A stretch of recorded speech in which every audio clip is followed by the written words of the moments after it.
Whoa, welcome everybody. That almost snuck up on me there. Now I do have a um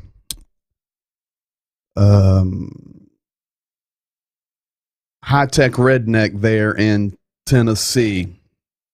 He said, "Hey brother, we in the house. Love you. Tell the Ukraine folks we love them and praying hard." So they're hearing it. It's kind of interesting, guys, when you're participating in this, as we talked about.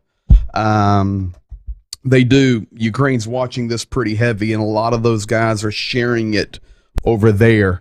Um, you know, a surprising amount of people understand English, at least a little bit. Has anyone heard from Natalia Duke since March the 8th? Yes, I have, Rick Barry. She's doing fine, and she's been commenting. She actually watches this broadcast. She's one of the Ukrainians that I'm talking about in Ukraine. And because right now, unless I get them up to be on the air with us, they're asleep or in a bomb shelter or doing what they do, serving. So I can't imagine all the time going in this. Prayers for Ukraine. Ukraine. Yes, a lot of time goes into this, but wouldn't you do it for your family? So, pretty deep relationships as you guys are learning and seeing, and now you are developing those same relationships. So, thank you for being here tonight. Lots of stuff to talk about, very important things.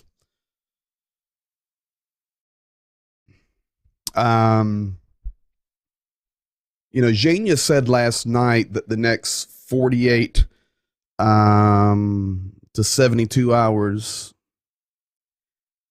were going to be a big change in Mariupol. And I can tell you that he was spot on. So we've got good information coming in that we share each evening because we'll talk about it in a little while. Some good news and realistic news out of Mariupol. I actually have a doctor talking tonight from Mariupol, and I had Zhenya translate that into a voiceover. So I'm going to show you that, guys, as well in a little while. I want to start. You guys are sending in pictures and doing all of this stuff all the time. Let's start with this picture. Pat Holleran sent this picture in a little while ago, and he said that's his Ukrainian sunflower. So there you have it, guys. Now just take hundreds of acres and just thousands upon thousands of those sunflowers, and you'll get a picture of that beautiful field in Ukraine. So Pat Holleran giving the big love to Ukraine by showing his sunflower. Stephen Olsgaard, God bless you. Stephen, you can see there in the chat, has been with me to Ukraine. So a lot of these areas like Kyiv and Khmelnytsky, he knows them. He has seen them. He's experienced it. So Stephen, welcome to you. We'll give you a good update tonight. All right, folks, let's get to it. Thank you for being here, and a lot of stuff to get to. So let's just start it right off the bat. I taught you this phrase last night, so we've had a second technical pause in the negotiations. 2 days of negotiations have taken place. I've got to change glass. No, I'll leave these on right now. 2 days of negotiations have taken place virtually. They're meeting over video conferencing. And of course, there's no agreement. but they feel a little bit of pliability, a little bit of flexibility. So they're going to move the talks into a third day. Basically, what they're trying to come to some agreements on is the humanitarian side, not the military side. The military side would only be discussed between Zelensky and Putin, period. But of course, they're discussing humanitarian and possible movements for future meetings, maybe future meetings between Zelensky and Putin. I know that the president of Turkey is heading to Moscow tomorrow. He wants to do a little bit of talking with Putin, and then he wants to come to Kyiv and talk to Zelensky. But I think last night you guys got the picture from Zhenya. If you kind of heard between the lines there, we really do not know where Turkey stands. But for sure, they're talking out of both sides of their mouth. We can say that. We know for a fact they're buying arms from Russia. They didn't stop that. They also have open skies for Russia airplanes, and they're also sending Ukraine drones. So we do not know where Turkey stands. So that's happening. Technical pause, meaning they went home, went to bed, and more discussions will be happening tomorrow. We'll see what happens with that. Now, last night, right when we got off of the air,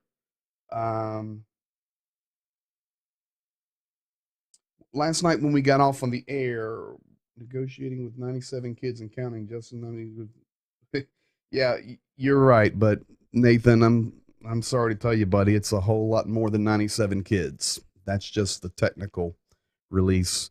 Um, Last night when we got off the air, if you guys remember, at the end of the hour, I told Zhenya, "Hey, bud, hang on, let's chat a little while."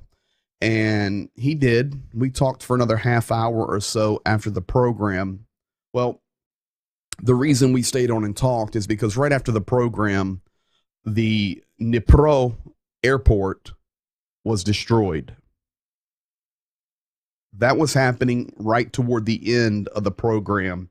I was seeing those things, and Jania was seeing them. But of course, I'm not going to share it with you if I don't have a confirmation of it. But the Dnipro airport is destroyed. So this is a huge city. I'm going to show you guys a map here. We can go here for the map. This is a little bit older map, but I liked how it was colored. So let's go with an orange circle. And that area right there, you see the old name, which was Dnipropetrovsk, but the city was renamed Dnipro. And this is because it's on the Dnieper River. Okay, so Dnipropetrovsk is another huge city. Yes, I have been there many times traveling. So this is a city of over 1 million people. So just think about cities in your area. For those of you watching down in Virginia, Richmond, like 1 million people. Your airport's now gone.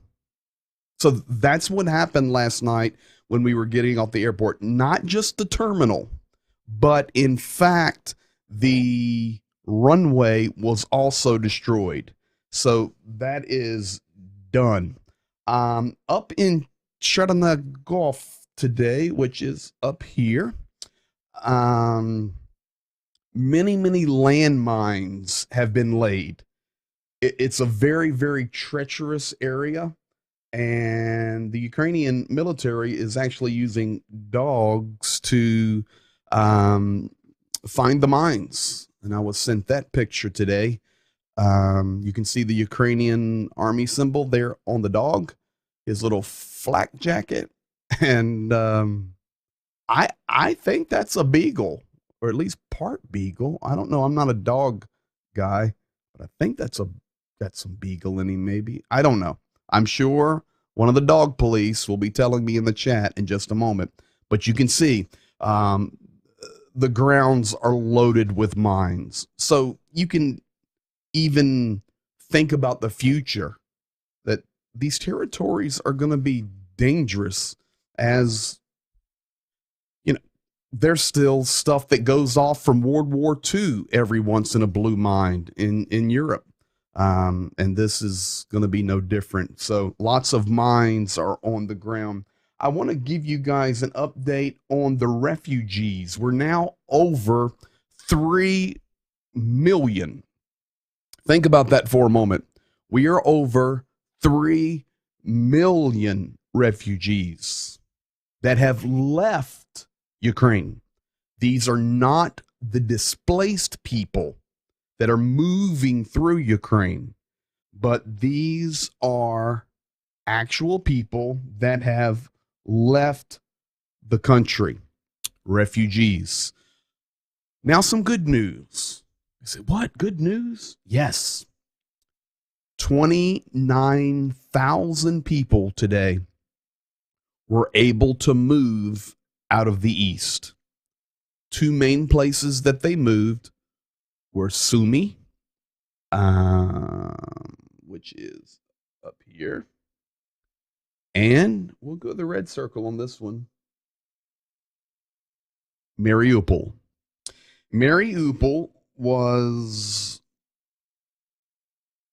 able to get a caravan out of over 2,000 cars. You have to remember, these are big cities, big. So 2,000 cars were able to get out of Mariupol today.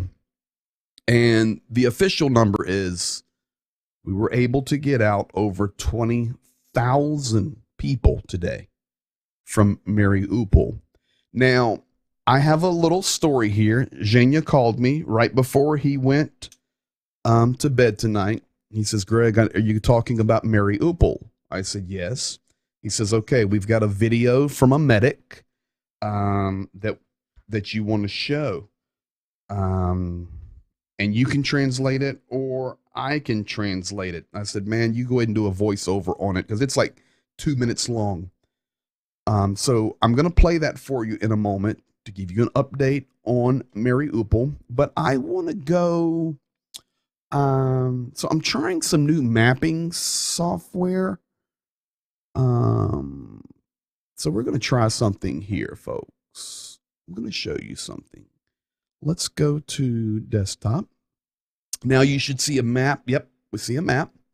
And you see Mariupol right there. This caravan today was able to make it to the town of Tokmak. And I think if I do this, bam, you will see the escape route. They actually were able to leave, go down to Berdyansk, which is a fallen city, and then they were able to turn northwest and head to Tokmak. Now, tomorrow, their goal is to go due north through Zaporozhye and then up to Dnipro, right where the airport was destroyed. Now, how do we know this? Because Ukraine and their humanitarian staff there in Kyiv are releasing this information. But one of Zhenya's volunteers that are serving in Khmelnytsky, his name is Roma.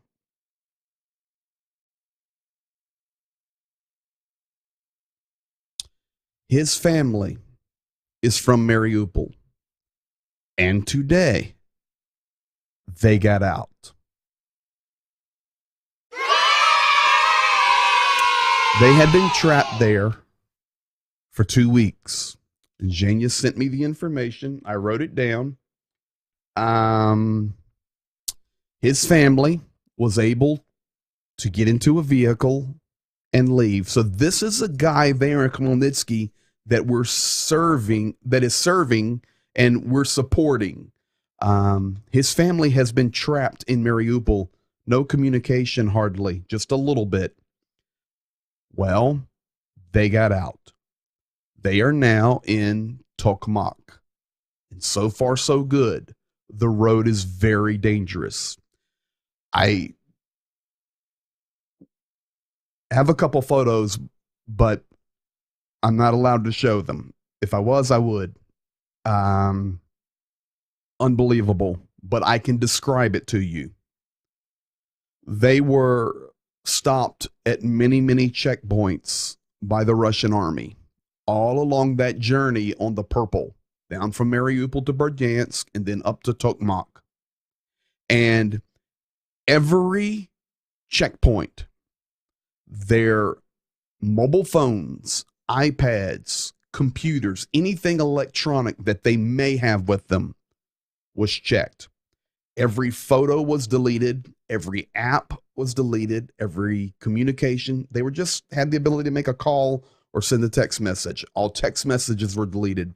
What was happening was the Russian military was erasing any proof that these people who were able to get out would be able to share. Now, a few of the photos got through before they got to the first checkpoint. So maybe in the future here, we'll be able to show those. So anyway, we have good news there. And we've got some people getting out of Mariupol. Now, with that said, I would like now to show you guys a video that was released today by a medic, a military doctor, a medic. It's a lady that is serving in Mariupol. Of course, she's not leaving. She's there in the military. She's serving. She's a medic. But she was able to get out a video today. And she's in the dark. You'll see a little bit of light on her. And she's going to tell the truth about what's happening in Mariupol.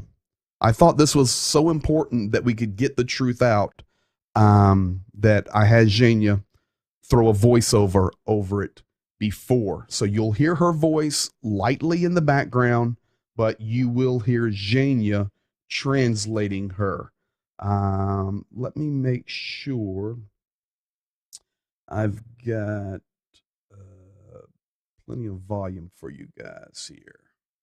This is all. I just got this from him with this voiceover. So here we go. This is the medic talking. Listen, you got to train your ears. You're hearing, Russian in the background, and she's in the dark. Just focus on listening to Zhenya's translation. If you think that you imagine the scale of the catastrophe in Mariupol, I assure you, you do not even imagine.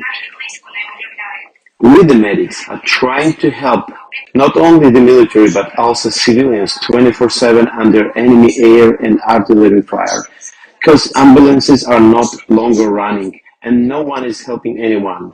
Each bomb is not just wounded, it is a torn off arms and legs, broken eyes, torn to pieces human bodies from shrapnel bombs, falling off the entrails.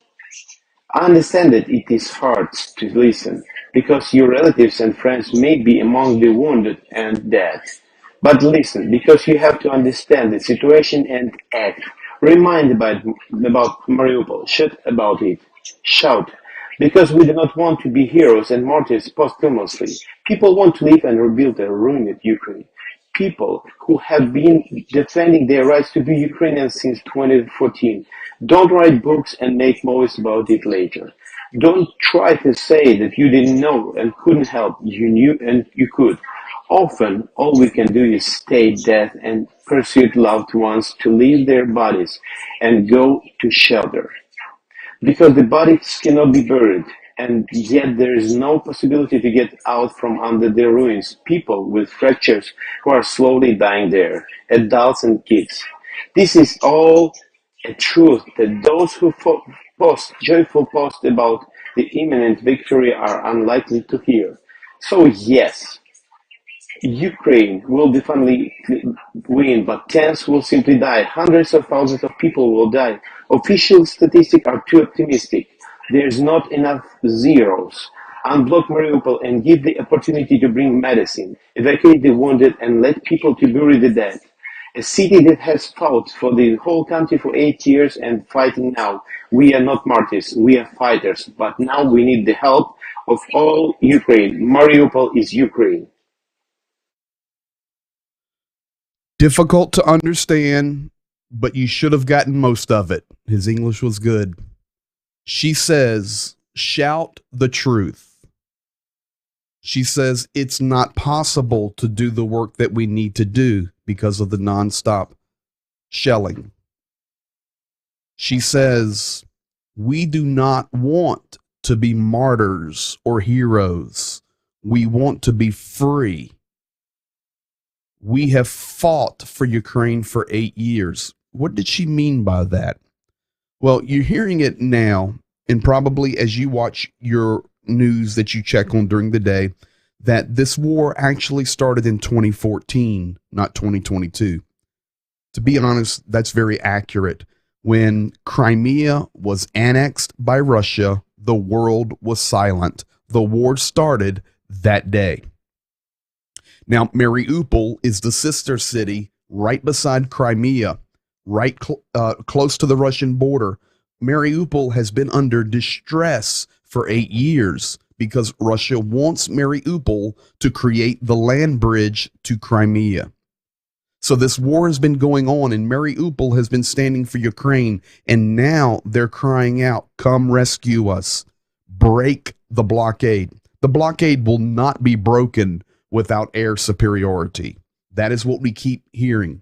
She then goes on to say, you can post all the good things you want in the positive news, but the reality is this is a real war, and the numbers of the dead, those statistics are wrong. She went on to say, thousands upon thousands, hundreds of thousands. Folks, I don't know what it's going to end up being, but I'm going to tell you right now, we all have some sense.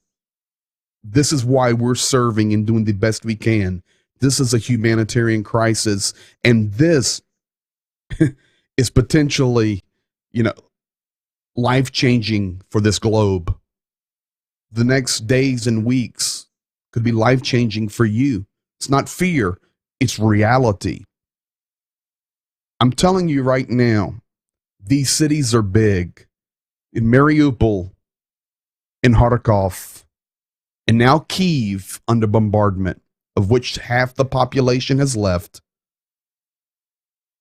Dnipro now being bombed.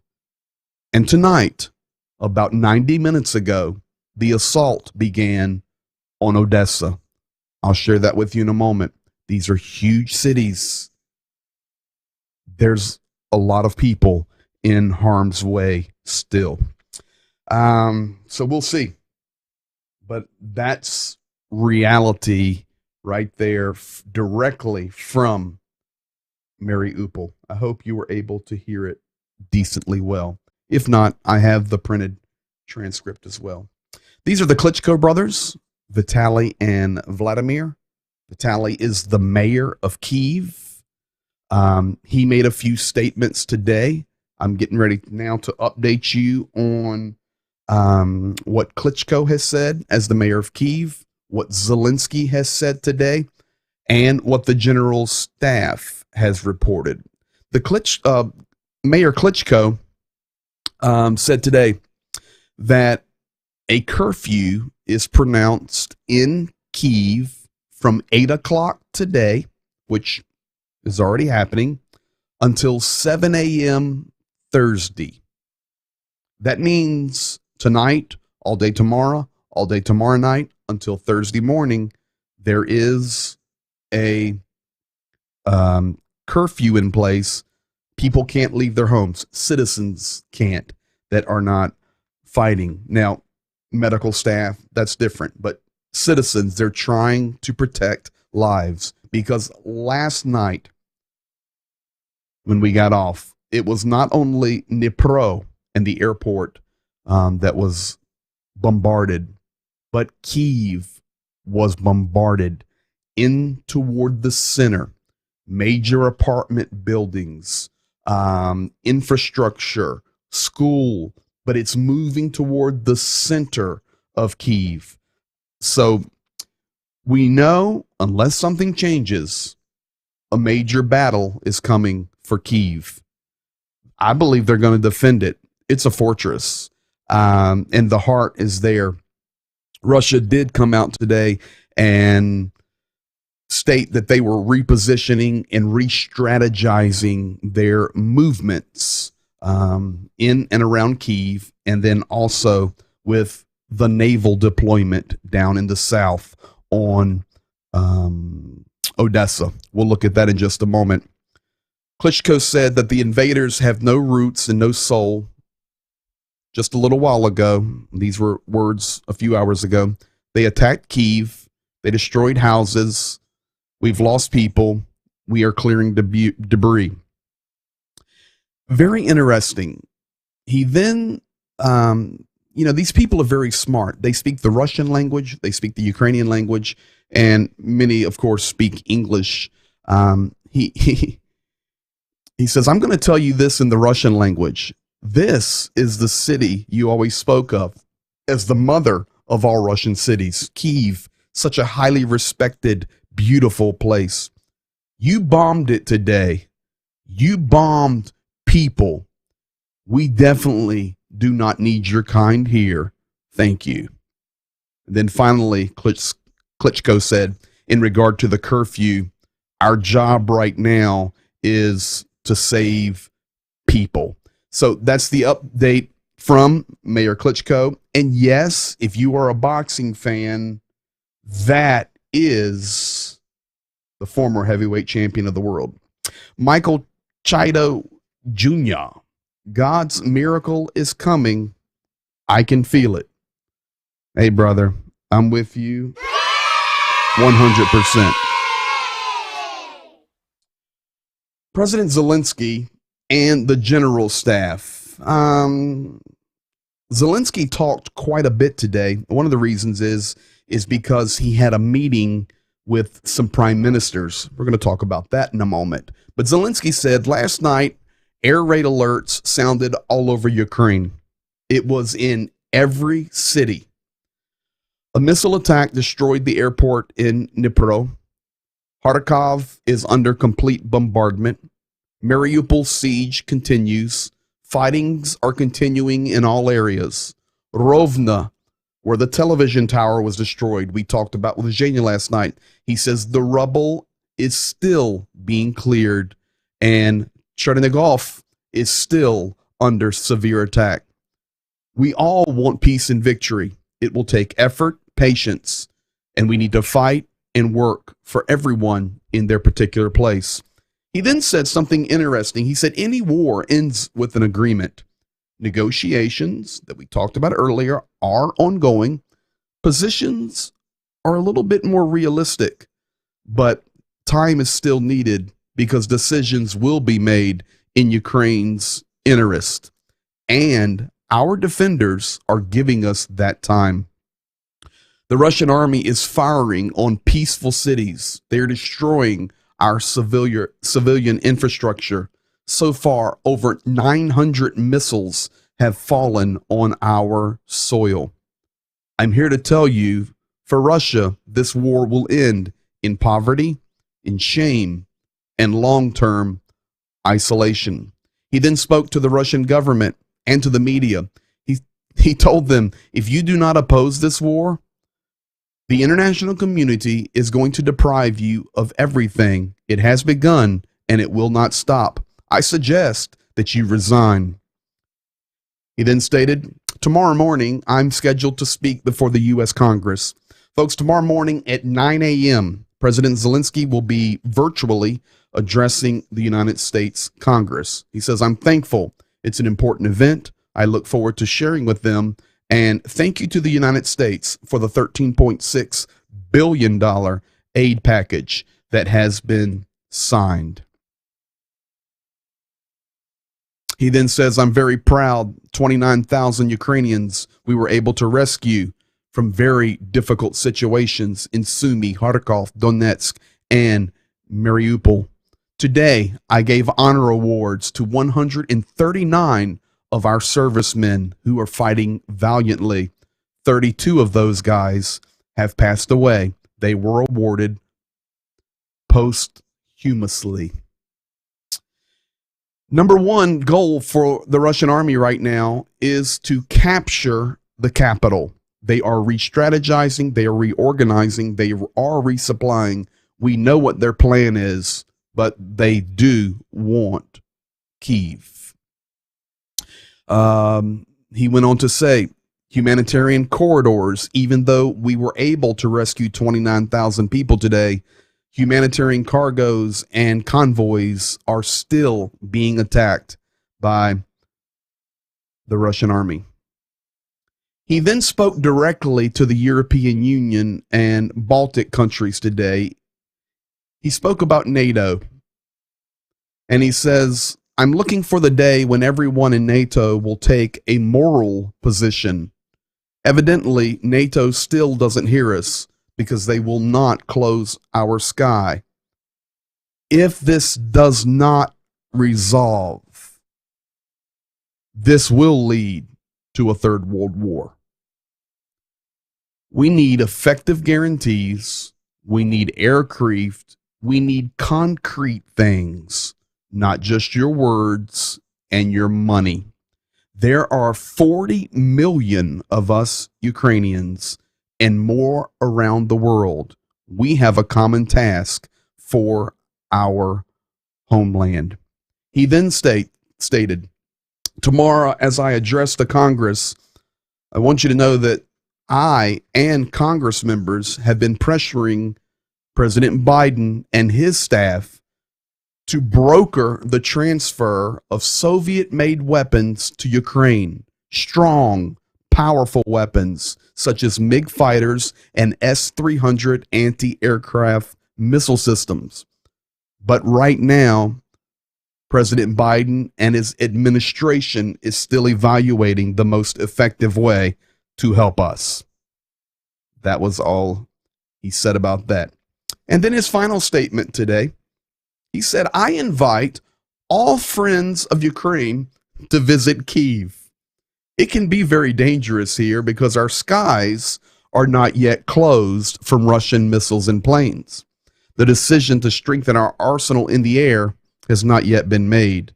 We did not receive planes. We did not receive plans. But the eyes of the entire world are now focused on our beautiful capital, the city of Kyiv. So everyone who is with us, for all of those around the world who are helping us, and folks, that's us. President Zelensky said from Ukraine, thank you. You are one of us. You know, when you've been there so many times and been in Kyiv, I mean, the shopping center that was destroyed 2 days ago, I've ate in that place so many times. Beautiful mall destroyed right in Kyiv. I've shopped there, ate there. We would stop there all the time.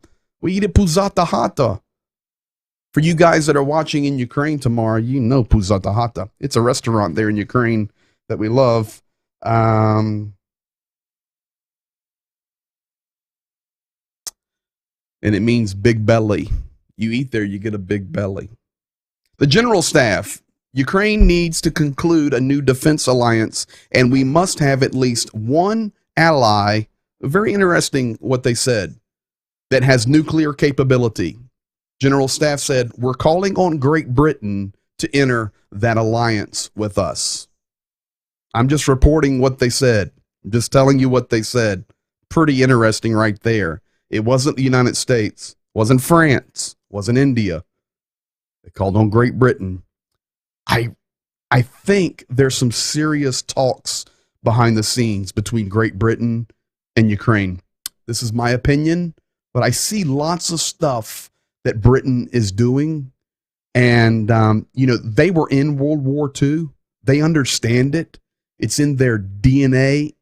Not that it's not in the Americans, but the battle was fought, on that European soil. Um, I, I think something's going on between Britain and Ukraine, and I mean positively. So we may see here, Great Britain may be leading the way here soon. And then the general staff said, "We support our president and our military 100%. We will defend Kyiv and our nation. Our president, Zelensky, will not take one single step back. We will never surrender our national interest." So, folks, there you have it. That is directly from Ukraine today. That is what has come straight from the general staff and President Zelensky. Today, huge meeting. In fact, I'm going to show you a video of where they went into the meeting. I've got video of that. But today was a big meeting. The prime ministers of Poland, the Czech Republic, and Slovenia met with President Zelensky and his staff. They're just looking at some maps, but then they went into another meeting, and I've got some video of that. Prime ministers, guys. And here's the interesting thing. How did they get there? How did they get there? They didn't fly. It's too dangerous. These prime ministers rode a train from Warsaw, Warszawa, from Warsaw to Kyiv. Folks, that's a long train ride. And I'm sure it wasn't the safest thing to choose to do. But it was important enough for these prime ministers of these great nations, Poland, Czech, and Slovenia, to show their support. They came to a war zone to meet with the president under siege. Here is a little bit of video from that. You'll see, I'll preface you. Zelensky and the crew, they're walking to the meeting. He's going to greet the media there. Hey, guys, what's up? Then you're going to get a little bit of the inside of them talking at the table. And I just want you to listen, because President Zelensky is speaking in the Ukrainian language and it's being translated. But then I think he just doesn't want the delay anymore with the translation, because your thoughts are fragmented. It has to be said twice. Like, I want to tell you the truth tonight. Я хочу говорить с тобой, только говорю правда, истинно. The rhythm gets off. So he then starts speaking English. I thought it was just pretty cool. So here's a little bit of inside from this meeting. And this was an important one today, and I'll tell you why in just a moment. Hi, nice to meet you. You're very welcome. I will just make short. Prime Minister of Czech Republic, Prime Minister of Poland, of our civilians, women, children, humanitarian aspect, and we discussed some kinds of possibilities, negotiations with Ukraine, possible like idea from our Polish friends. Щоб люди переходили, ми знаємо маленькі містечка, щоб люди переходили. As it happened in the eastern part of Ukraine, in the Donbass, they believe that even cutting down the banking sector. Просто буде ще одна колона. 400. Одна є колона, люди їдуть на машинах. Our, for example, guys begin to artillery or anti-tanking system, or people, or... 30%. 70 біжить. Я розмовляю на мові, нам не зрозуміло, військово не зрозуміло. Тобто вони чи з Сирії, чи ще звідкись вони їх зводять. From Chechnya, this is one of the regions in Russia, we saw some 3 brigades. Одну. So there's just a little behind the scenes there of that meeting. You heard him go from Ukrainian into English, get a little firm. And the main picture you there of the most important guy sitting directly across from him was and is the Prime Minister of Poland. Now, what's important is when this meeting was over, the Prime Minister of Poland was there, and his assistant Prime Minister. They both were there. I mean, crazy. And this is what he said. I think that it is necessary to have a peace mission. Okay. NATO, possibly some wider international structure, but a mission that will be able to defend itself, which will operate, pay attention, on Ukrainian territory.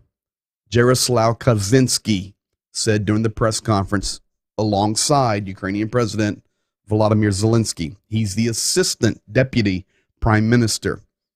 He's calling for peacekeeping troops on Ukrainian ground who have the ability to defend themselves.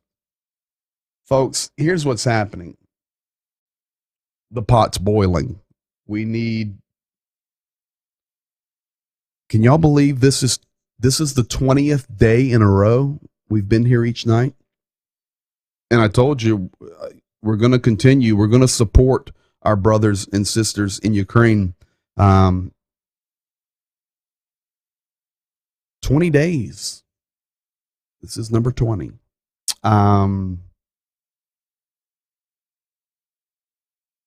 It's just getting much more convoluted what's happening. And that's the truth. And I'm going to tell you why now. Right here. Have you guys ever heard of PACE? Let me teach you what PACE is. PACE is the Parliamentary Assembly of the Council of Europe.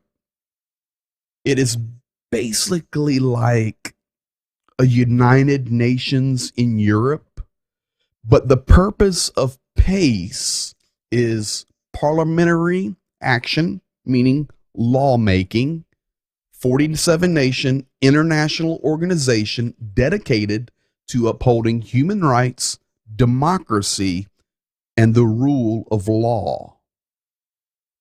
This is the International European Humanitarian Law Organization. Looks just like the United Nations, but it's in Europe.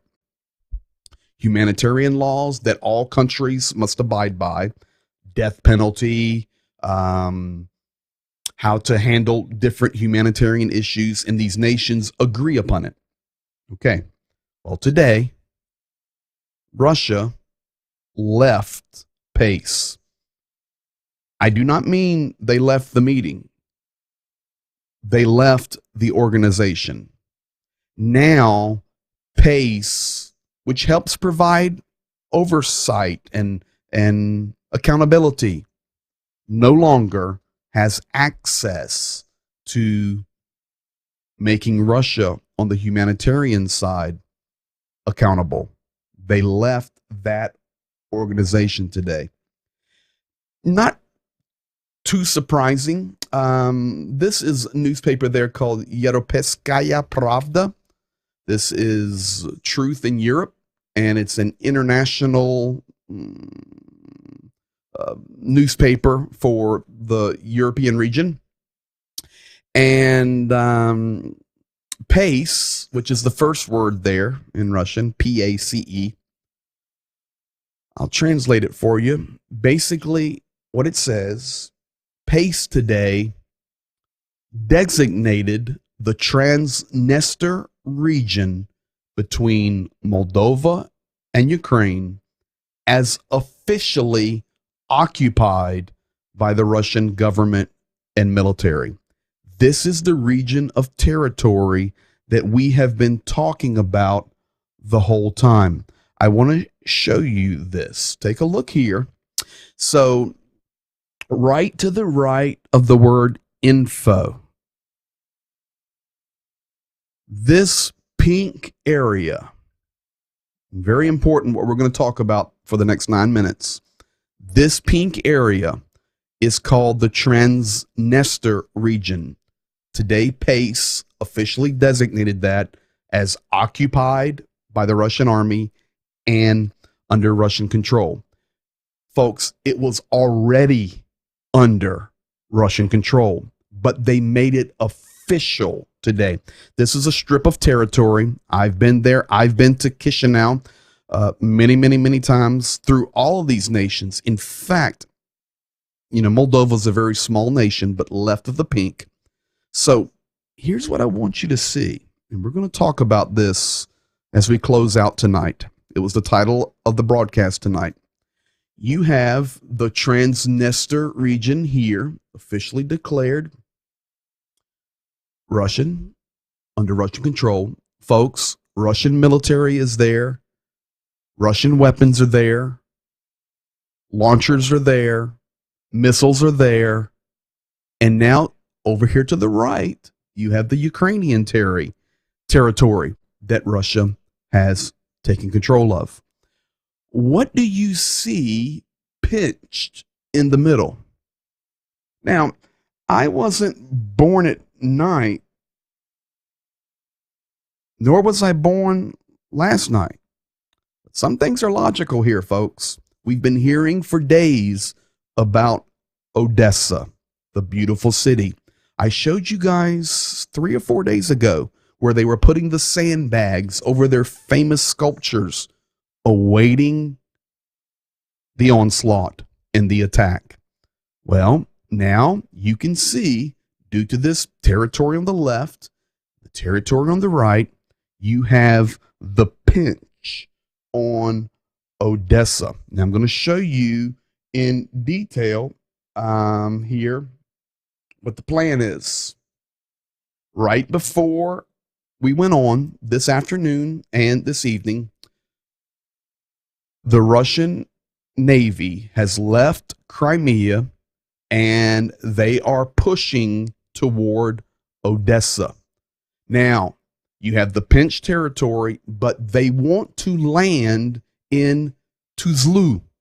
I'm going to show you this over here. Let me come over here. I'm going to show you this little bay, or I guess you call that a bay. Here we go. So here's the plan. Odessa's right in the middle of your map. So here's the Odessa plan. They're coming from Crimea into this way. 90 shells or missiles, whatever they're calling it, has already been dropped this evening on the eastern side of Odessa where they want to land. This is not only big naval vessels with extensive missile power, but it's also amphibious landing. There is a large, you can see it there. You can see it here. There is a large fleet coming to Odessa. Now, where they want to land is Tuzlu, right here. Why do they want to land Tuzlu? It's very simple. M14, the main road, is right here. They land, they had access to the road for the landing ships, and then with the military that is already controlling Mykolaiv and Kherson to the right, then all they do is come straight down into Odessa. That's the plan, folks. And we know the plan, but it's happening. I'm sure stuff is dinging on my thing right now, but they're coming for Odessa. Let's hope something changes. Hopefully in 23 hours, when we update, something changes. I want you to also be aware that this is a spiritual war. Remember the video I showed you of Sergei Loiko? He said this is a biblical war, spiritual war of good versus evil. The Russian Orthodox Church has divisions all throughout the world. And Amsterdam, the Russian Orthodox Church, split with Moscow. That means they change patriarchs, they leave their covering, And the Russian Orthodox Church in Amsterdam, the Netherlands, said, no, we cannot support this. This is evil, and we're gone. So we see, you've got to look at the little spiritual battles that are going on. Secondly, I've been talking for 2 years about an economic war that is happening and going to happen. It's going to involve the United States, of course, and Europe and Russia and China and Iran and India and all these nations. And we see it happening. The China Golden Dragon Index over the last couple of days has completely plummeted. In fact, Monday was the biggest drop, one-day drop that has happened in the last 3 years. All due to this, America saying that China is looking like they're going to assist Russia. Check this out. You've probably never seen this, but you need to. Russia's key oil and gas buyers. China. Look at that. That's crude oil. China, the biggest buyer. Asia, 42%. South Korea, Japan, and others. Look at the other big ones. Poland, Germany, and Netherlands. Then all these other small nations. U.S. gets 4% from Russia. But China and Asia. Natural gas changes. Full Europe. All the nations divided out buying oil and gas. And as you know, Europe's still buying their gas. They have to. They have to come up with another solution. And China, the biggest buyer of Russian oil. It's a big deal that's happened. U.S. tells allies that China has signaled openness. I told you this yesterday. Now, I just want to validate it. It's the U.S. intelligence that is telling Ukraine and the world that it appears China is open to providing Russia with military support. Folks, if that happens, it may be happening now and we don't know. I don't know. I'm not saying it is. But if it happens and it becomes public, it's a big step. U.S. options remain toward Russia. Here's another economic thing.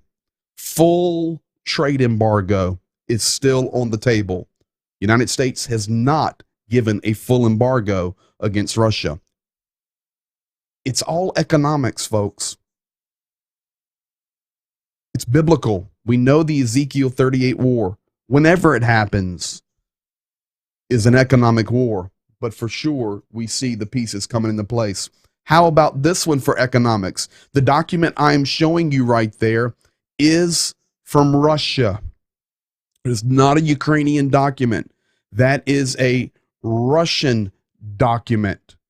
And that document states that Russia now can legally, in their own system, take.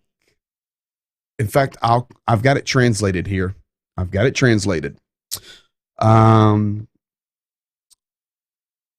and Shoigu plan to cut down and sell Ukrainian forest in the temporarily occupied territories. The purpose of this document, translation, is to obtain permission for the total cutting of Ukrainian forest, trees, shrubs, and green spaces. It is planned to cut down of any intensity, any level, any age, regardless of the form of ownership and category of land, with the right to use the resulting wood. The proceeds from the sale of wood would go to benefit the Russian armed forces. Funds received over and above that would support the Russian government. Folks, that's the document right there in front of you. I'm telling you, it's biblical. And we're seeing it happen right in front of our eyes. In fact, I'll tell you this last thing, and I'm going to get us out of here right on time tonight. And thank you for being here. It's been a great night of updates. But I didn't even have time to get a graphic for this because it happened, and I got information of it just before going online tonight. But Saudi Arabia is considering right now accepting the Chinese yuan, that's the Chinese currency, instead of the US dollar for all oil transactions. Such move will weaken the dominance of the US dollar in the global market and mark another shift of the world's leading economics towards Asia. That came out just before. I couldn't even get a graphic for it, put up an image or something. Folks, we're watching it happen while this war is unfolding. Our world is changing in front of our eyes. So, what can we do about it? We can pray. I want to remind you guys that Friday night, for those of you that are local here, Western Pennsylvania, maybe Northeastern Ohio, and you would like to participate in this Friday, and I'll be announcing it some more, 6 to 8, Oak Grove Church outside of Mercer. There will be a prayer vigil for Ukraine. I'm going to go there. Pastor Ken will be there. It's open. I'm going to be there like 6 to 7:30, and then I can get back and be prepared for 9 o'clock. But I'm going to be sharing about Ukraine, praying for Ukraine, and that's a public event. Make sure if you're local, and I know everybody's busy, if you would want to be a part of that, that's what we can do. We can pray. And then as far as getting the word out, you guys are doing awesome. Thank you. You guys that are watching on YouTube, make sure you take time to hit that like, or Facebook. Just comment. All you gotta do is say hi. Doesn't matter. And share. Tell your friends, tell your neighbors. We're getting the truth out one person at a time. Thank you, guys. It's shocking what we're doing together. We're going to have some more accurate numbers here by the end of the week, but I talked with Pastor Kent today, and let me just tell you this as a salute to the people of God, and folks that we don't even know that are watching this nightly now. You're donating and you're giving. We're north of 40K. That was the answer I was given today by Pastor Kent. Said, hey man, where are we at? We're north of 40K. Praise God. Let's keep doing it. One latte a day, one less Happy Meal, and let's help support our brothers and sisters. Continue to pray. We thank you. You guys are awesome. In 23 hours, I'm sure lots of changes are going to be happening. In fact, it'll be 22 hours and 45 minutes. 23, I can't count.